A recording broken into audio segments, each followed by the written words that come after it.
तर चला आज आपण शेवग्यांची शेंग ही तुरीच्या डाळमध्ये मस्त छान अशी करूया।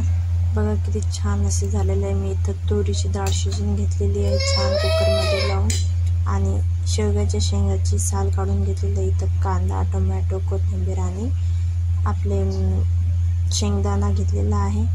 तसंच मी इथं तेलात राई टाकून घेतलेली आहे, छान असं होऊ दिली।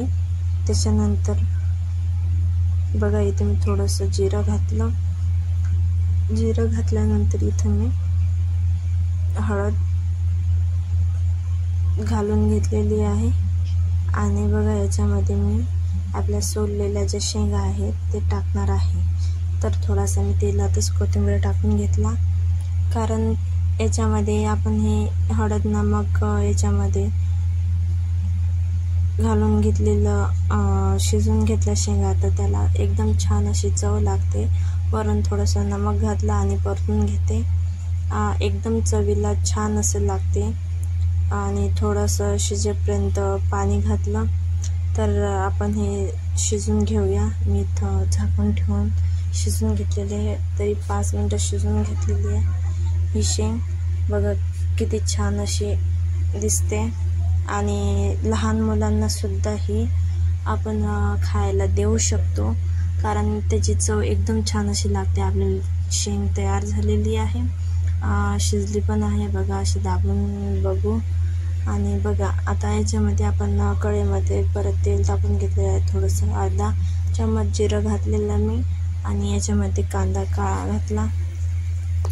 कांदा परतून घेऊन थोडासा ब्राऊन होईपर्यंत ठेवू। त्याच्यामध्ये शेंगदाणे आणि कढीपत्ता टाकून घेतलेला आहे, मस्त छान असे शेंगदाणे होऊ देऊ, परतून घेऊ। आपला बघा छान असे शेंगदाणे झालेले आहे। त्याच्यामध्ये मी टोमॅटो आणि कोथिंबीर चिरलेला बारीक कोथिंबीर टोमॅटो घातलेला आहे। बघा आता हे आपण परतून घेऊया छान असं। परतून झाल्यानंतर मी इथं लाल चटणी घेतलेली आहे, चवीनुसार नमक, तुम्हाला जेवढं नमक लागेल चवीनुसार तेवढं घ्यायचं, आणि अर्धा चम्मच 1 चम्मच हळद घेतलेली आहे मी इथं। बघा इथं सुहाना एव्हरेस्ट मसाला घेतलेला आहे। एव्हरेस्ट मसाला झाल्यानंतर मी इथं महाराजा मसाला 1 चम्मच घेतलेला आहे, आणि इथं अद्रक, लसूण आणि कोथिंबीरची कुटून पेस्ट तयार केलेली आहे, मिक्सरमधून नाही, कुटून पेस्ट तयार केलेली आहे। तुम्ही मिक्सरमधून पण काढू शकता, पण कुटलेले एकदम चवीला छान अशी लागते। तर मी इथं चटणी घेतलेली, मसाला चटणी, लाल तिखट घेतलेलं याच्यामध्ये घातलेलं आहे। बघा आपला छान असा झालेला तयार मसाला आपण याच्यामध्ये तेलात परतून घेऊ, आणि मसाला तयार झाल्यावर त्याच्यामध्ये उकडलेल्या जे शेंगा आहेत हळद नमक मिठामध्ये, ते आपण आपली शेंग याच्यामध्ये घालू आणि थोडा वेळ झाकून ठेवून शिजू देऊ। आणि इथं मी तुरीची डाळ घातलेली आहे। बघा आपल्याला जेवढं पाणी लागते तेवढं पाणी घ्यायचं, आणि वरून थोडासा कोथिंबीर घालायची।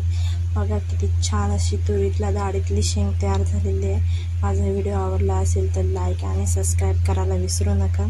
बघा किती छान अशी चविष्ट शेंग तुरीच्या डाळीतली तयार झालेली आहे। बघा किती छान असं दिसते। तर नक्की हा व्हिडिओ लाईक करा।